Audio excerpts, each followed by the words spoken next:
તો રશિયામાં મંદીના ભણકારા વાગી રહ્યા છે। સામાન્ય નાગરિકોના ખિસ્સા પર વધુ ભાર મુકાયો છે મંદીના કારણ કે ભયંકર મંદી જોવા મળી રહી છે।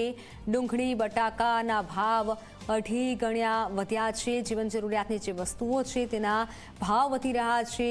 બટાકાના ભાવ પણ 2.5 ગણા વધ્યા છે। યુદ્ધના લીધે રશિયામાં આર્થિક ગતિવિધિઓ ધીમી પડી છે અને આ ગતિવિધિઓ જે ધીમી પડી છે તેના કારણે મંદીમાં વધારો થયો છે। મંદીના ભણકારા અત્યારે વાગી રહ્યા છે। રશિયામાં વ્યાજદરમાં ઘટાડો કર્યો છે છતાં પણ લોકો લોન લેતા ડરે છે। પહેલા 21% વ્યાજ દર હતો અને હવે તેમાં ઘટાડો કરવામાં આવ્યો છે છતાં લોકો વ્યાજ પર લોન લેતા ડરે છે।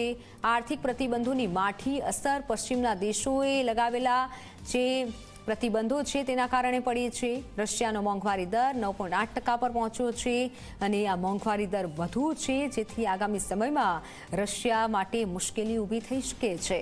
કુલ બજેટનો મોટો હિસ્સો સંરક્ષણ પાછળ ખર્ચ થાય છે।